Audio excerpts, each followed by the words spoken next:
recebem palestras na Semana Cultural Espírita, e presencialmente, inclusive com feira do livro no shopping, no Bebedouro Shopping, e com feira do livro volante nas casas. Tudo isso até 2019, né? 2020, estamos nos adaptando e estando na cultural. Claro que isso tem os seus prejuízos, não podemos nos ver, nos abraçar, mas também tem suas vantagens. Dificilmente nós conseguiríamos trazer a Sandra lá de Porto Alegre, né? E hoje, graças ao sistema online, nós podemos tê-la conosco, que era um desejo antigo, tê-la aqui em nossa uso intermunicipal. A semana começou no domingo passado, né, com a palestra tradicional já do domingo, a live do domingo, e aí tivemos também lives na segunda, na quarta, na sexta, e a live musical ontem também, né, do Gotas de Amor, dos meninos do Gotas de Amor. A Patrícia Prado foi a responsável pela confecção do material de divulgação, a Simone, o Guilherme e o Vitor, os responsáveis pela abertura da sala, pela transmissão, enfim, sempre trabalhando em equipe. E nós faremos, então, a prece, vamos passar em seguida para a nossa amiga companheira da cidade de Porto Alegre, para fazer a palestra, e no final voltamos com os recados. Então, vamos todos elevar o pensamento ao alto, vamos agradecer imensamente a oportunidade de aqui estarmos reunidos, com o propósito de aprendermos e de nos confraternizarmos. Obrigado, Senhor, por essa ferramenta maravilhosa que hoje temos disponível e que pode, então, nos manter unidos, apesar da distância. Permita que saibamos aproveitar cada oportunidade, que a noite de hoje seja de alegria, de harmonia, de estudo e, consequentemente, de transformações em nossas atitudes, pensamentos e emoções. Assim sendo, Senhor, gratos, nós iniciamos a atividade doutrinária desta noite. Que assim seja sempre. Bom, a Sandra, ela participa da Sociedade Espírita Allan Kardec de Porto Alegre. É membro da Federação Espírita do Rio Grande do Sul e atua como expositora. É bacharel em Ciências Jurídicas e Sociais. E ela sempre, a gente sempre vê as palestras dela pela internet, em congressos, e gostaríamos de tê-la conosco. Hoje, nós poderemos ouvi-la com um tema muito interessante, o amor como solução. Sandra, a palavra está com você. Bom trabalho. Obrigada. Uma boa noite a todos. Estejamos em paz. É uma alegria imensa poder estar participando dessa semana cultural e conhecendo, mesmo que por essa via remota, amigos novos. E de antemão já vamos dar uma pequena explicação. Está tendo um jogo aqui em Porto Alegre e os porto-alegrenses são muito ligados nessas coisas. E aqui no prédio tem muita gente assistindo, porque houve um gol agora há pouco e foi um barulho significativo. Então, se tiver, durante a nossa conversa, um barulho, a gente atribui a alegria de quem estiver comemorando. Não é aqui na minha casa, mas é próximo.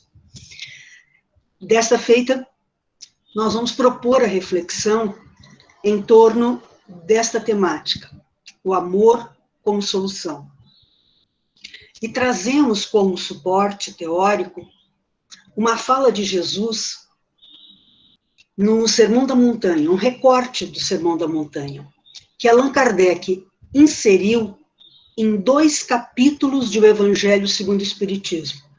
Ele inseriu o recorte, primeiramente, no 12º capítulo, Amai os vossos inimigos, e, posteriormente, no 17, Sede perfeitos. Nós vamos utilizar a leitura que consta no capítulo 12. E Jesus fala-nos assim: aprendestes o que foi dito, amareis o vosso próximo e odiareis os vossos inimigos.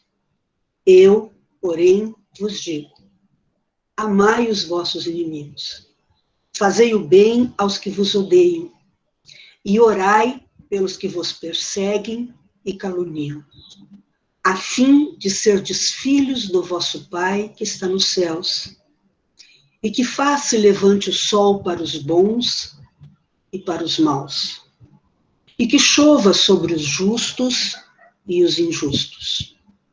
Porque se somente amardes os que vos amam, qual será a vossa recompensa? Não fazem assim também os publicanos? Se unicamente saudardes aqueles dos vossos irmãos, que fazeis mais do que outros? Não fazem o mesmo os pagãos? Digo-vos que se vossa justiça não for mais abundante que a dos escribas e dos fariseus, não entrareis no reino dos céus. Ele inicia, pois, dizendo: aprendestes o que foi dito, amareis o vosso próximo e odiareis os vossos inimigos. E essa aprendizagem, de fato, ela foi consolidada em nosso mundo íntimo. Ou seja, nós construímos, de alguma maneira, a convicção, a crença, de que a solução de tudo, substancialmente dos nossos conflitos, será consolidada, será concretizada pela violência.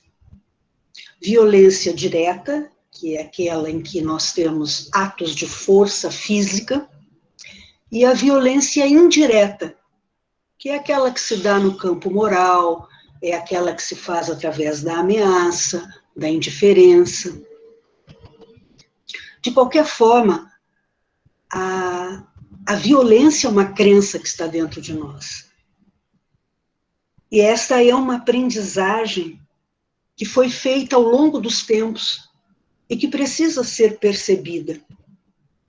Nós precisamos ter a coragem de observar, de constatar, melhor dito, o quanto esse paradigma norteia as nossas escolhas e as nossas atitudes.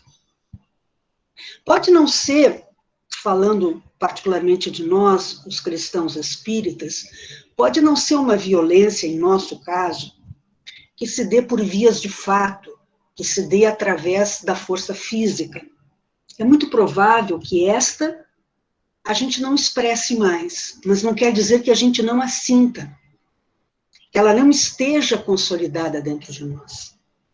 E nós vamos fazê-lo muitas vezes alteando a voz. Nós temos um provérbio popular de que não se leva o desaforo para casa. Nós temos uma fantasia, uma ilusão, de que faz ponto de honra a gente dar a última palavra. E, notadamente, a gente até procura, em algumas circunstâncias, em alguns momentos, reprimir isso. Apresentar algumas alternativas pacificadoras. Mas quando a questão não vai se resolvendo de pronto, a gente diz assim: perdi a paciência. Ninguém pode perder o que não tem.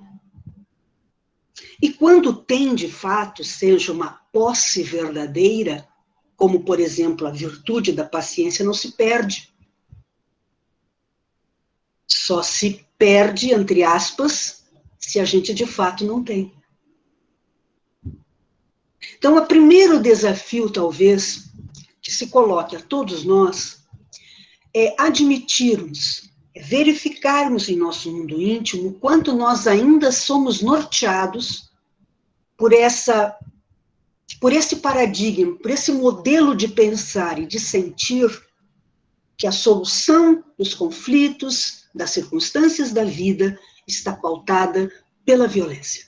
Só a violência, só a força, ela pode, de fato, resolver questões mais delicadas, questões mais sensíveis, questões reais. A tal ponto que a gente discursa sobre paz. Nós falamos sobre paz. nós sentimos que ela devesse ser a condutora da vida. Mas, no fundo, nós não acreditamos que ela possa ser a condutora da vida. E isso não se dá porque nós somos pessoas ruins. Porque, sendo filhos de Deus, na nossa estrutura de geração, na nossa estrutura de criação, o mal não está presente. O mal foi escolhas que nós fomos fazendo e aprendizagens que nós fomos fazendo pós-criação. O que está na estrutura da criação é o bem. Então, se nós estamos fadados a alguma coisa, a única coisa que nós estamos fadados é o bem. Nós estamos adstritos à lei do progresso. E do progresso nenhum de nós escapará. Consequentemente, nós estamos fadados à perfeição relativa, o que vale dizer ao bem. Mas até chegarmos lá, a essa construção por excelência, a plenitude, a perfeição relativa, nós vamos fazendo caminhadas, e no estágio em que nos encontramos, muito mais próximos quase do ponto de partida do que da meta, nós ainda temos uma aprendizagem que ela é muito complicada. E que, vez ou outra, pelo menos, eclode, que é a solução dos conflitos pela violência. E Jesus vem propor um outro paradigma. Eu, porém, vos digo, amai os vossos inimigos. E ele vai trazer o amai os vossos inimigos porque é a expressão maior da caridade. Não que seja fácil amar os amigos, porque nem isso de fato é fácil. Amar as pessoas que nós amamos, quando elas fazem o que a gente deseja que seja feito, ok. É razoavelmente simples e fácil amá-las. Mas amar as pessoas quando elas nos contrariam, amar as pessoas quando elas nos decepcionam, mesmo os nossos afetos, é um desafio imenso para o nosso coração. O que significa dizer que amar é um desafio. Mas é a única solução real da vida. Todas as demais soluções, elas podem até ser soluções aparentes.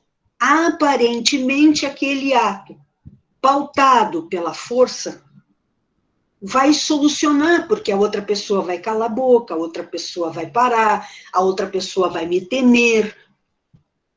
Eu vou chantageá-la emocionalmente, porque isso também é violência. Então, aparentemente, as coisas podem estar solucionadas, mas no fundo não estão solucionadas. Elas estão prestes a gerar um novo conflito. Elas podem estar muito prestes a rachar um afeto, porque os nossos afetos ainda são muito instáveis. A gente gosta para daqui a pouco não gostar. O que mostra que o amor é uma aprendizagem. Então, a proposta de Jesus é efetivamente o amor. E ele é o único solucionador efetivo da vida. Ele é a única aposta que nós não vamos nos arrepender. Porque, de fato, mesmo que no longo prazo, porque muitas vezes no pequeno prazo não parece uma solução, mas nós estamos fazendo investimentos ao longo prazo para efetivar uma solução. Então, aí talvez devêssemos refletir a respeito do acreditamos ou não acreditamos, e aí vamos os materialistas e espiritualistas, porque se a vida estivesse limitada ao berço e ao túmulo, talvez o amor não se constituísse exatamente numa solução.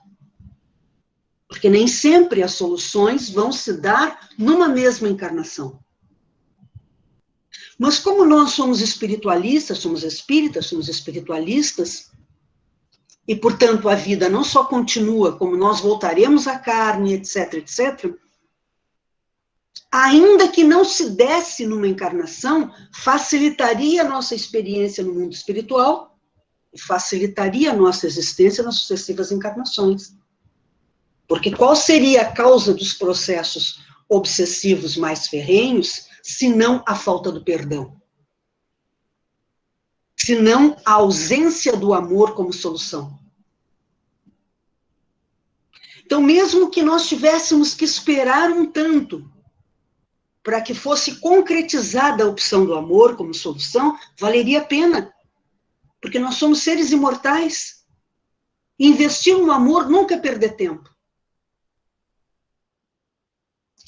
O próprio Allan Kardec, refletindo a respeito disso, vai dizer em O Evangelho segundo o Espiritismo, mais de uma vez, que o investimento na caridade, o investimento no bem, ele não se constitui em perda de tempo, porque a caridade é a solução da vida, é a salvação, e por isso ele coloca como bandeira do Espiritismo, fora da caridade não há salvação. Até mesmo na hipótese de nós fazermos muito por alguém, e este alguém nos devolver com a ingratidão, que também é uma forma de violência, nós vamos ver esta pessoa voltando ao plano espiritual, não raro arrependendo-se e pedindo uma nova experiência, onde se constitui um benfeitor daquele que um dia ele não soube atender, ele não soube gostar, ele não pautou, ele não colocou na sua agenda de vida o amor como solução. E como é que nós podemos provar que ele é a solução? Basta um breve e rápido percurso na história. Ao longo da história da humanidade, nós fizemos tentativas em relação à agenda da violência. Nós criamos maneiras de ser violentos bastante sofisticadas, como determinadas vinganças. A vingança também é uma violência. Nós sofisticamos de tal forma a violência ao longo da história. E isso resolveu o problema da humanidade? Como é que nós nos encontramos neste século XXI? Neste início de terceiro milênio? Sofridos. Somos a prova viva de que, fora da opção do amor, estamos investindo em ilusão. Não estamos, de fato, solucionando. Mas Jesus diz que nós aprendemos o que foi dito. Odiareis os vossos inimigos, portanto, pautareis as vossas soluções na violência. Isso está aprendido. O que significa? Quando eu tenho uma aprendizagem, o que resulta?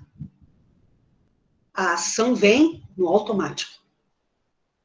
E é por isso que muitas vezes nós estamos lutando para ser pessoas melhores, nós gostaríamos de ser pessoas melhores, e nos entristecemos, porque quando estamos diante do desafio da vida, do convite da vida, nem sempre a gente é exitoso. E quando a vida nos chama para a paciência, o que nós conseguimos apresentar é impaciência. Quando ela nos chama para o amor, o que nós conseguimos demonstrar é rancor. E aí ficamos muito tristes conosco, como se a gente não fosse ter solução. Comigo isso não dá, melhora íntima não funciona, etc, etc, etc. Por que que não está funcionando? Não está funcionando porque nós ainda não conhecemos o nosso mundo íntimo. Nós não conhecemos as nossas fragilidades, que estão aprendidas. Jesus não nos enganou. Aprendestes o que foi dito. Está ali no mundo íntimo uma aprendizagem. E uma aprendizagem tem por característica, repetindo, a espontaneidade da ação. Então, eu sou provocada, pelo externo, pelo exterior, e o que automaticamente vem é a maneira mais violenta de ser. É a raiva, é a indiferença, é até mesmo, às vezes, o desejo de vingança e coisa que tal. Precisa continuar assim? Ele mesmo disse que não. Eu, porém, vos digo. Então, ele vem fazer uma nova proposta. Mas para que eu possa construir essa nova proposta em mim, eu tenho que identificar que existe naquele lugarzinho que eu quero botar uma nova proposta, existe uma velha proposta, que vai precisar ser desidentificada, que vai precisar ser reaprendida. Eu tenho que fazer uma reestruturação daquilo que está ali na estrutura. E por isso que ele sugeriu que a gente vigiasse. Então, há um primeiro momento da nova aprendizagem, da aprendizagem do amor, em que ela não se dá no espontâneo. Nem mesmo com os nossos afetos. Porque se um afeto nos provoca, a gente se irrita. Então, nem mesmo quem a gente ama, a gente consegue ser 100% amor, em todos os momentos. Daí porque a gente se arrepende.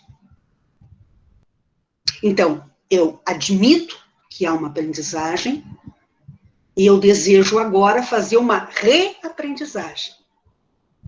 Só que para fazê-lo com êxito, eu tenho que entender a força da aprendizagem anterior. Que se eu não vigiá-la, o que vai vir é ela. E se eu não vigiar-me, eu vou não só senti-la, pensar, ela vem à minha memória proximal, e eu vou expressá-la. Então, o que é dentro vai virar uma atitude. Então, eu vigio para que eu possa fazer o corte. Naquele também ditado popular, eu não posso impedir por hora que os passarinhos voem sobre a minha cabeça, mas eu posso impedir que eles façam ninho. Então, a emoção vem, mas eu questiono a emoção. Que valor ela tem? Ela não tem mais significado para mim, porque eu não acredito mais que esta é a solução dos conflitos, me emburrar, ficar chateada, ficar ofendida, ficar magoada. Isso para mim hoje não é mais solução de nada. Eu entendi que o ódio não soluciona coisa nenhuma. Apenas gera mais um conflito. Então eu questiono a emoção para transformá-la na nova aprendizagem. Porque amor se aprende. E nós vamos aprendendo a amar aos poucos e decididamente. Vamos projetando essas construções, desde o mínimo até mais adiante. E então ele vai nos sugerir que aprendamos a amar quem nós já amamos, e não é redundante o que eu estou dizendo. Eu tenho pela pessoa já um sentir positivo, ela me causa uma boa impressão, ela me gera um bom sentir, já de início. Eu não tenho para com ela uma antipatia, pelo contrário, eu tenho uma simpatia. Mas isso não é tudo. Eu terei que aprender a amar. Fazer investimentos de curto, médio e longo prazo para que isso se consolide. E eu vá aprendendo a conviver com ela. E então, dedicando-lhe efetivamente afeto. Afeto em termos de gentileza, de cortesia, de fidelidade, fidelidade das nossas emoções, das nossas relações, não necessariamente na relação conjugal apenas, fidelidade em qualquer relação, relação de amigo, relação de sócio, relação de colega de trabalho, sermos mais honestos, sermos mais éticos. Então, nós vamos aprendendo a amar. E vai dizer Kardec, nesse capítulo 12, que a expressão máxima é o amor aos inimigos. E quem são efetivamente os inimigos? Nós vamos encontrá-los basicamente em 2 planos de raciocínio. O primeiro plano de raciocínio, porque no dicionário, inimigo é oponente, opoente, aquele que se opõe a nós. Então, pode ser um inimigo, não um inimigo de verdade, em profundidade, mas aquele opositor momentâneo. Então, vamos imaginar que nós estejamos discutindo um assunto com uma pessoa que gostamos, um afeto nosso. E num determinado momento da conversa, nós ficamos em lados opostos naquela tese, naquela opinião. Naquele momento, ele é meu oponente. E se não for bem trabalhada essa situação, pode nascer daí uma inimizade. Ainda que seja com o ser mais amado, vai criando um afastamento. Por isso que a gente diz que amor se aprende. Tem que cair a ficha naquele momento, como diz a gurizada. Tem que cair a ficha e eu me dar conta. Isso não pode ser levado adiante. Eu não posso ficar neste clima com essa pessoa, porque isso só vai gerar dificuldades. Eu tenho uma amiga que estabeleceu com a família para as festividades.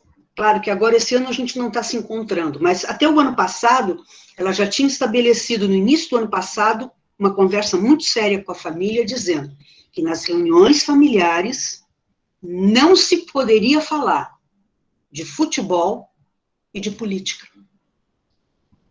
Porque ela me contava o que tinha sido o último Natal que passaram juntos. Discussões de uma agressividade muito contundente, que gerou afastamentos por coisas menos importantes, vamos dizer assim, no sentido do que seja de solução para cada uma daquelas criaturas. Então, às vezes, por uma questão de esporte, uma questão desse ou daquele time, nós estabelecemos um afastamento. Então, estamos gerando uma inimizade. Mas, evidentemente, não é desse tipo de inimigo que Jesus está falando, e nem propondo que a gente ame, porque esses inimigos, o nosso gostar, ele talvez faça com que a gente se reaproxime, que a gente peça desculpas, que nós continuemos a tentar construir ou reconstruir as bases da relação. Mas tomemos cuidado de qualquer forma. Porque, às vezes, as relações são como cristais. Uma vez quebrados, dificilmente volta à posição original.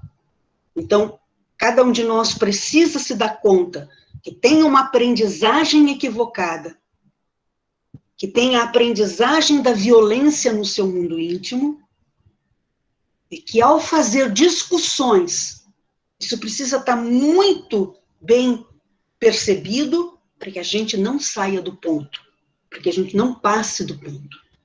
Não há nenhuma necessidade de nós ganharmos uma discussão.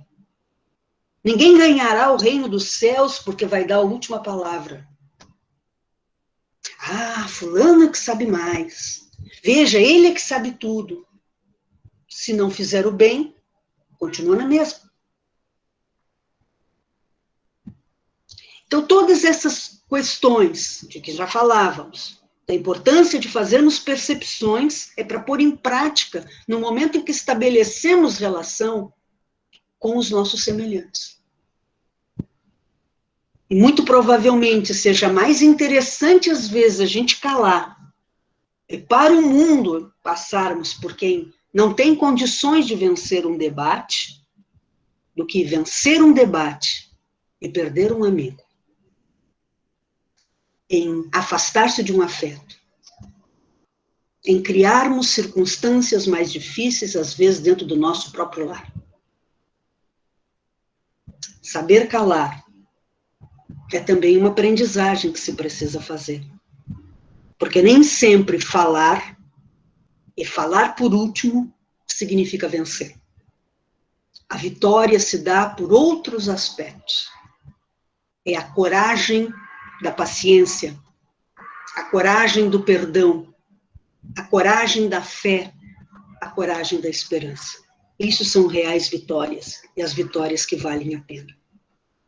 Então, Jesus vai nos dizer, amai os vossos inimigos. E neste sentido, são de fato as pessoas que nós queremos mal ou que nos querem mal. Ou seja, daquelas pessoas que ao nos aproximarmos, não sentimos satisfação, ou que temos a ideia, que temos o porquê de ter a ideia de que naquela aproximação estamos em risco, estamos em perigo. E ele vai dizer que a gente os ama. E neste sentido, nós teremos que aprender que o amor se desenvolve, ele é aprendido e, como toda aprendizagem, ele se qualifica. E que não necessariamente, no estágio em que nos encontramos, amar o inimigo seja a mesma coisa do que amar o amigo. Ou que se exista somente um nível, uma qualificação de amor. Quem vai dizer isso? Allan Kardec, ao explicar a passagem no capítulo 12 do Evangelho segundo o Espiritismo. Ele faz uma das análises, a meu juízo, mais interessantes sobre o assunto. Porque, como professor, ele vai botar os pingos nos is. Ele vai ser didático, ele vai ser objetivo, ele vai ser prático, para que eu me entenda. Porque quando eu leio, quando eu ouço alguém me dizer, ama o teu inimigo, a primeira coisa que dá uma reação de estupefação. Nós ficamos pasmados. Mas como eu posso amar um inimigo? Porque amor pressupõe confiança. Como eu posso confiar numa pessoa que eu sei que me quer mal? E que, se tiver oportunidade, me fará o mal? E aí Kardec vai dizer que neste momento, neste nível evolutivo que nos encontramos, na palavra dele, neste passo, ele diz, amar neste passo. Neste passo significa neste nível evolutivo que nos encontramos. Amar os inimigos não é a mesma coisa que amarmos os amigos. Um dia será? Sim, um dia será. Mais lá na frente, quando nós nos aproximarmos mais da angelitude, no nível de espíritos superiores, nós não faremos mais, necessitaremos fazer mais essa diferenciação.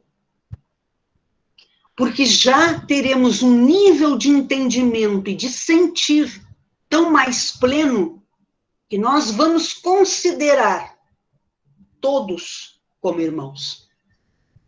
E ainda que o fulano não seja meu irmão, passará a ser um problema dele, no meu sentir. Mas neste passo, neste nível evolutivo que nos encontramos, não necessariamente se deve exigir, ou se precisa exigir para amar o inimigo, que o tipo ou a qualificação do amor seja idêntica, seja igual daquela que eu sinto com um amigo. E por razões óbvias. Quando eu estou na presença de um amigo, eu me sinto bem. Eu me sinto protegida. Se estabelece a possibilidade da confiança recíproca. Nós confiamos. Porque sabemos que podemos confiar. É nosso amigo. Nada disso acontece na convivência, ou na presença, ou na aproximação de uma pessoa que notadamente nos queira mal. Porque nós sabemos que se essa pessoa tiver possibilidade, ela, inclusive, poderá nos fazer mal. E amar os inimigos nada tem em deixar que as pessoas nos façam mal. Amar os inimigos é não fazer o mal a eles. O que não significa em absoluto que nós não possamos e não devamos nos proteger deles. O próprio codificador dirá isso textualmente. Numa outra passagem do capítulo 12 do Evangelho segundo o Espiritismo, quando ele está tratando que a gente dê a outra face. Ele coloca uma passagem evangélica nesse sentido e vai explicá-la. E num determinado momento da explicação, ele vai dizer que ao solicitar, sugerir, propor que a gente dê a outra face em quem nos bateu em uma, Jesus não estava interdizendo a defesa, ou seja, proibindo a defesa, mas tentando interdizer, proibir a vingança. A defesa que fazemos em relação a quem nos queira fazer o mal, ou que já nos tenha feito mal, ela pode ser, inclusive, legítima e necessária. Educar as pessoas e pôr limite às pessoas se constitui numa relação de cidadania. Agora, vingar-se, agir para com o outro da mesma forma que o outro venha a agir para conosco, aí é que está o equívoco. E a passagem esta, de que falávamos, Jesus vai dizer que se alguém nos propuser a caminhar 1000 passos, caminheis mais 2000. Se alguém nos pleitear para tomar a túnica, entregueis o manto. Se alguém vos bater na face tal, apresenteis a outra. Se nós pegarmos na literalidade, como aliás, se nós pegarmos amar os inimigos na literalidade, isso parecerá uma violência. Se pegarmos literal, que eu tenho que virar a face, deixar o outro esbofetear a segunda face, a outra face, ele me bateu na esquerda, eu viro e dou à direita, ele me bateu na direita, eu viro e dou à esquerda, ele vai me esbofetear. Ele pode me matar. E a lei é de conservação. Então eu tenho o dever de conservar esse corpo. Dar a outra face não é deixar as pessoas fazerem aquilo que elas quiserem conosco. É nós sabermos nos defender com legitimidade. O que é defender-se com legitimidade? É defender-se na pauta do amor. É não fazer ao outro o que eu não gostaria que a mim fosse feito. Eu não gostei de levar o tapa, então eu não vou dar o outro. Eu não vou dar na outra pessoa. O que eu vou fazer com ela? Eu vou defender-me a partir de mecanismos legítimos. De mecanismos pautados no amor, na pacificação. E para isso nós já criamos sistemas ótimos. Nós já criamos vários mecanismos de defesa. Então, se uma pessoa, se estamos no trânsito, uma pessoa promove um acidente, bate no nosso carro, não vamos sair do carro com um pedaço de madeira e dar na pessoa. A gente aciona o seguro, a gente processa a pessoa. Há muitos mecanismos pacificadores para que possamos defender a nossa integridade moral, a nossa integridade como cidadão, que não está pautada na violência. Eu não preciso agredir verbalmente, criar um problema. Então, dar a outra face significa, fundamentalmente, não agir da mesma maneira, agir diferente. Fazer o ato diferente. E assim nós podemos amar a pessoa, mesmo que um inimigo. Porque não está significando que eu vou deixá-la continuar produzindo mal.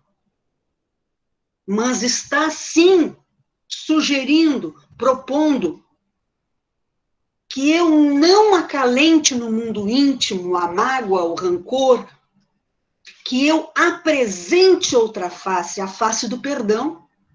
Perdão não é omissão. Não é deixar as coisas como está para ver como é que fica. Mas é não fazer o mesmo para a pessoa. É afastar-se daquela mágoa, é poder tirá-la passo a passo do coração. Então, amar os inimigos é possível? Sim, é possível. Porque não pressupõe ficar à mercê deles. Porque não pressupõe confiar neles. Porque não pressupõe sentir por eles o que sentimos por um amigo. Ora, se não pressupõe tudo isso, então é possível fazê-lo. E ainda o professor Kardec vai nos explicitar o que seja amar o inimigo. E vai nos dizer, num parágrafo belíssimo, muitos itens objetivos. Eu vou pegar um. Amar os inimigos é não lhes guardar ódio, nem rancor, nem desejo de vingança. Olha que objetividade. No nosso nível evolutivo, nós conseguimos já fazer isso? Sim. Se quisermos honestamente construir dessa forma, nós conseguimos. É não lhes guardar ódio, nem rancor, nem desejo de vingança. Vejam o verbo que ele escolheu, guardar. Pode ser até, e no nosso primarismo, porque estamos com aquela aprendizagem velha da violência interna, a primeira coisa que a gente sinta seja raiva. A primeira coisa que a gente pense é na vingança. Mas é não guardar. Pensou, reformula. Reaprende. E pauta a escolha do pensar. E paute a escolha do agir em outro ritmo. No ritmo do amor. Allan Kardec, ainda no capítulo 8, a propósito do pensamento, quando ele fala lá nos puros, bem-aventurados que são puros de coração, ele reflete a respeito do pensar no mal, ainda que nenhuma consequência venha a acontecer de concreto. Se eu penso, o pensar só, por si só, traz consequências, mesmo que eu não haja. E ele vai dizer no final do raciocínio que aquele que pensa no mal, aquele que não mais pensa no mal, progresso está feito. Aquele que pensa no mal, mas luta por desconstituir esse pensamento, progresso está em vias de se realizar. Mas aquele que pensa no mal e neste pensamento se compraz, ainda temos um bom caminho pela frente. Então, o simples vir o pensamento não é o ideal, evidentemente. Mas muitas vezes é o estágio que nós estamos conseguindo. Então, o pensamento vem, mas eu não quero mais me comprazer. Então, eu vou tentar reestruturar esse pensamento. E como é que eu reestruturo uma coisa? Opondo a ela um raciocínio diferente. Ao invés de eu ficar brigando mentalmente com a pessoa que me fez alguma coisa, eu vou lutar comigo, para não sentir por ela o que veio à tona. Aquilo que Paulo vai chamar do bom combate. Eu vou conversar comigo. Independente do que eu venha ter que fazer com a pessoa, estabelecendo o limite. Isso é outra questão. Eu vou conversar comigo. Este pensamento de rancor vai trazer o quê? Que benefício isso vai gerar? Esta mágoa que eu alimento vai gerar que solução? Porque só ficar odiando não soluciona coisa nenhuma. E, ao contrário, me faz igual a pessoa.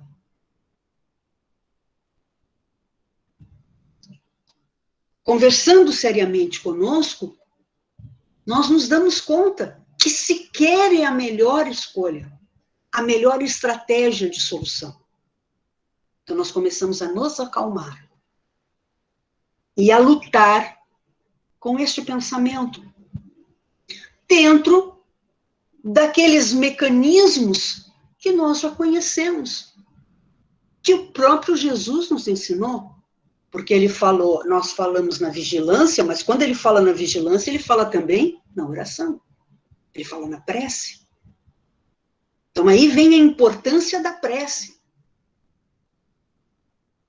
Muitas vezes, quando nós estamos muito doloridos, pela mágoa, pelo sentir, pelo rancor, pela raiva, uma prece de pronto, não necessariamente a gente consegue fazer.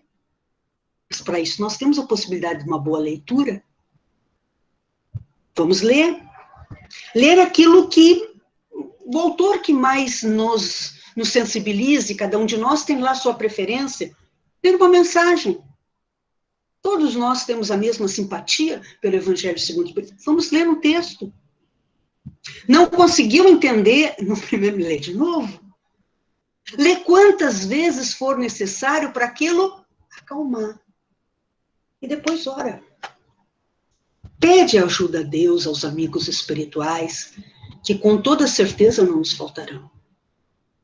E nós, então, conseguiremos sobrepor a situação, para, inclusive, pensar nas melhores metodologias para compor aquela situação, todas essas metodologias pautadas no amor.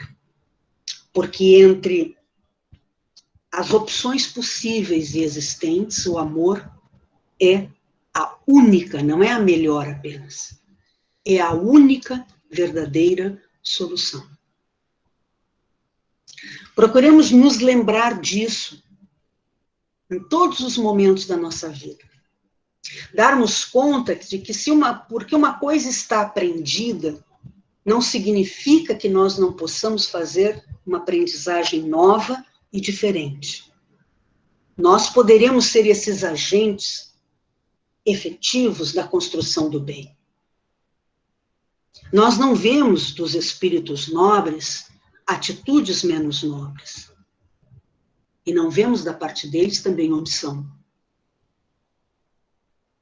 Eles estão sempre agindo e colocando as coisas no seu devido lugar, pautados no amor. Então, amor não é sinônimo de omissão. Amor não é sinônimo de deixar as coisas ao léu. Amor é ato concreto que se concretiza nas nossas escolhas, no nosso proceder. Então, coloquemo-lo na nossa agenda de construções. Agendemos para que nós possamos ir desenvolvendo. E, para tanto, nos socorramos dos mecanismos que se fizerem necessários, como a vigilância em relação aos nossos sentires. Não nos permitamos ser hipócritas, ou seja, mentir para nós próprios. Reconheçamos as nossas fragilidades e enfrentemo-las com coragem, com paciência, com resignação. Porque com toda certeza, nós temos todas as possibilidades de sermos melhores. Nós não estamos impossibilitados do progresso, pelo contrário, o progresso é uma lei. Nós estamos dentro, submersos na lei do progresso. Ela está intrínseca em nós. E nós vamos progredir. Então, escolhamos o progresso. Ele vai acontecer de qualquer forma, mas que não precisa ser pela dor. Que possamos fazê-lo como escolha. Eu quero ser uma pessoa melhor. E tomemos, então, na organização da nossa agenda, ser essa pessoa melhor. Que, com toda certeza, Os amigos espirituais não deixarão de nos ajudar. Ainda, e para nós que nos colocamos como espiritualistas, particularmente como espíritas, Allan Kardec vai trazer, no final da explicação dessa passagem, ele vai trazer uma última reflexão, que diz com a questão de, muitas vezes a gente acaba se queixando dessas dificuldades pontuais da vida, sobremaneira de termos que vivenciar experiências de inimizade, de pessoas que não nos queiram bem. E ele vai dizer, então, vai nos propor a seguinte reflexão. Nós sabemos que não há efeito sem causa. E se estamos vivenciando uma circunstância, porque ela tem algo a nos ensinar. Se nós acreditamos nisto, não há por que queixarmos daqueles que acabam servindo de instrumentos para que nós operemos a construção necessária. E é verdade. Nós estamos na vida com as pessoas que precisamos e com as pessoas que merecemos. Os nossos encontros, na grande maioria das vezes, se constituem em reencontros.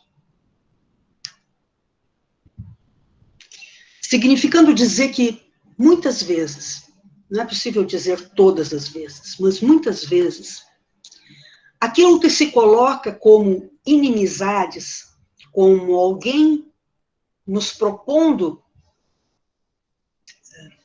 ações que não estejam pautadas no bem, em alguém em quem já nos fez o mal, esta relação pode ser anterior àquela que se apresenta neste momento. E que neste momento nós podemos dar um retorno diferente. Podemos dar a outra face. Aliás, devemos dar a outra face. Naquele sentido de que a outra face não é deixar como está. Mas devemos agir diferente. Devemos fazer aquilo que nós gostaríamos que ela tivesse feito para nós. Nós fazemos para ela. Por mais difícil que isso se constitua, essa nova aprendizagem, é aquela que nos garantirá a tranquilidade do coração. Quantas vezes, diz o codificador, nós sentimos próximo a este ou aquele um eflúvio não agradável, um sentir fluídico não agradável. Ao passo que do amigo a gente sente agradável. É a própria emissão do pensamento no fluido cósmico universal, que acaba condensando negativamente, e a gente faz essa recepção, a gente faz essa percepção perispiritual. Está na hora de reconstruir esse sentir, pautando no respeito, na consideração, na ética, no fazermos ao outro que gostaríamos que o outro fizesse para nós. É uma proposta desafiadora, sem dúvida alguma, mas quem ganhará com isso, aparentemente será o outro, poderíamos pensar. E nesse sentido a gente até poderia dizer, mas eu não quero fazer isso porque eu não quero fazer um benefício para o outro. Ele me fez mal. Mas no fundo, queridos, o benefício não é para o outro. O benefício é para nós. Porque conseguir sentir bem e sentir o bem em relação a alguém faz bem para quem sente, não para quem vai o sentimento. Esse só poderá recebê-lo se for uma pessoa de bem, porque a lei é de sintonia, de afinidade. Daí porque Jesus vai dizer ali na fala dele, no Sermão da Montanha, fazei o bem aos que vos odeiam, e orai pelos que vos perseguem e caluniam. Este é o convite. Porque este também são atos de amor. Que Jesus nos abençoe nessa caminhada, nos ajude a termos força e coragem para nos construir como essa pessoa que nós já desejamos ser, e que, muito brevemente, nós consigamos já estabelecer uma pauta de amor em nossas vidas, solucionando todas as questões que nos dizem respeito. Muitíssimo obrigado pela paciência, fiquemos em paz.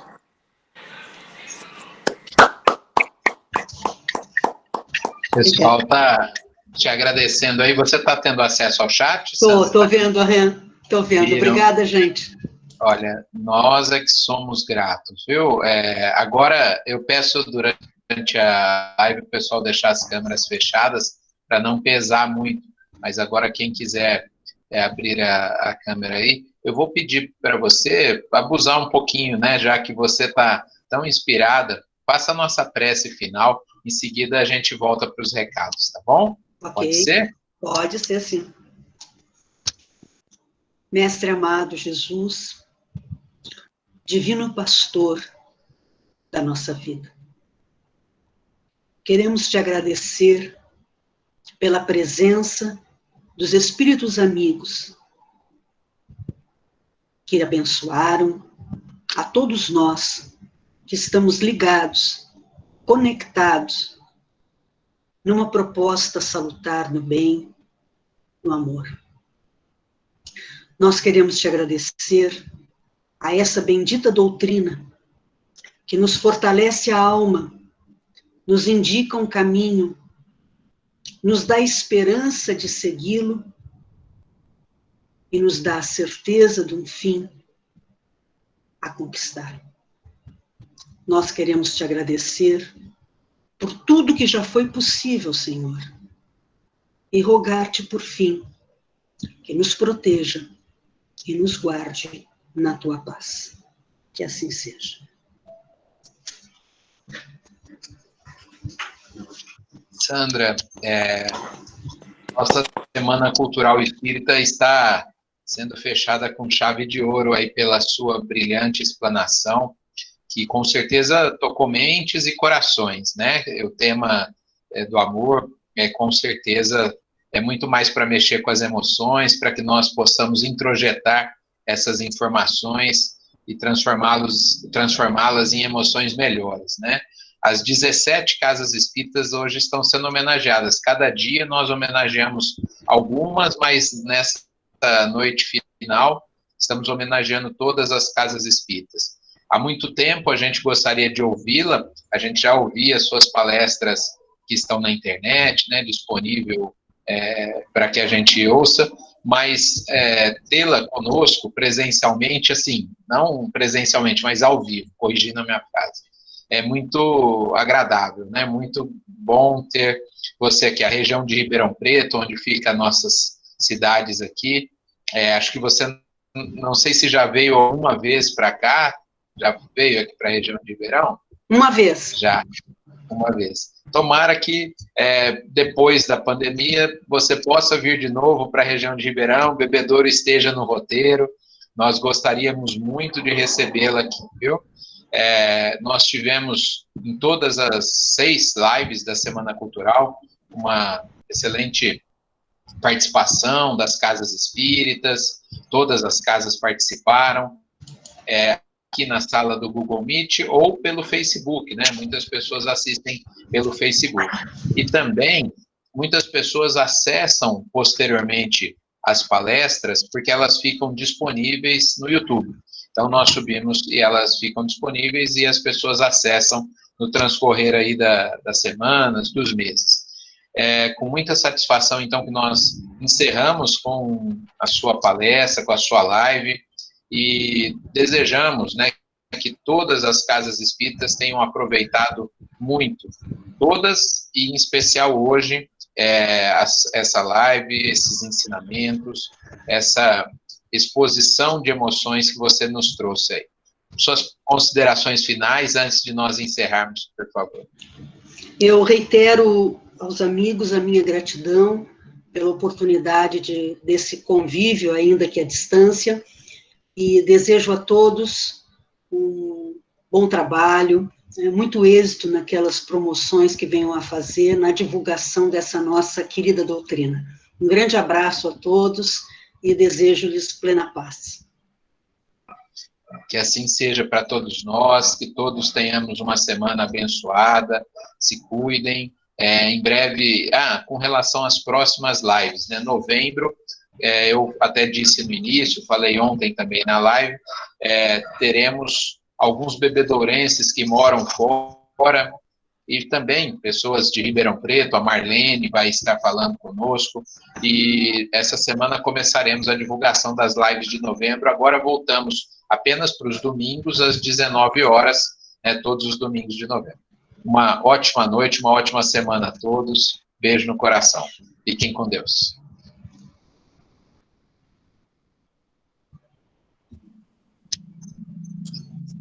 Guilherme ou Simone, se quiserem parar a gravação.